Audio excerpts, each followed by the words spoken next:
राजा रानी का 5 साल का पुत्र जो है वो मृत्यु को वश हो गया, उसकी मृत्यु हो गई।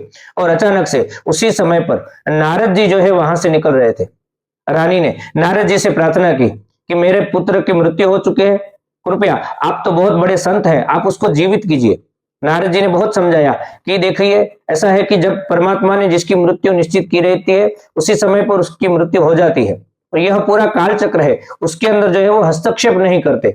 लेकिन रानी और राजा एक नहीं माने, उन्होंने प्रार्थना की कि आप तो संत है, आप हम पे कृपा करें, और संत का हृदय तो कोमल रहता है। नारद जी ने उन दोनों के ऊपर कृपा की, और हुआ क्या कि उसी समय पे उस आत्मा को उन्होंने जीवत दान दिया, यानी उस शरीर को नारद जी ने जीवत दान दिया। जैसे ही वो लड़का खड़ा हुआ, उसने तुरंत ही राजा को बताया, और नारद जी को डांटने लगा, नारद जी को बोलने लगा कि आपने मुझे क्यों जीवित जीवित किया।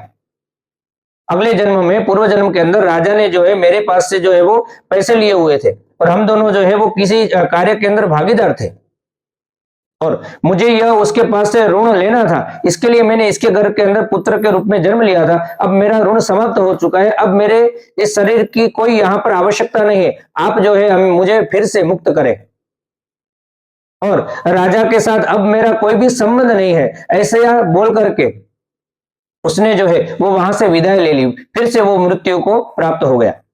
तो कहने का मतलब है कि जो ऋणानुबंध रहते हैं उसी के अनुसार हमारा पूर्व जन्म होता है, और उसी के अनुसार हम जो है वो बार बार जन्म धारण करते रहते हैं। यदि ऋणानुबंध नहीं है तो कोई भी हमारे नजदीक का व्यक्ति हमसे दूर जा सकता है। यदि कोई व्यक्ति अपने से दूर चला गया है तो इसमें बिल्कुल फिक्र ना करें, क्योंकि वो उसका और आपका जब तक ऋणानुबंध रहेगा तब तक ही आप एक साथ रह पाएंगे। नमस्कार।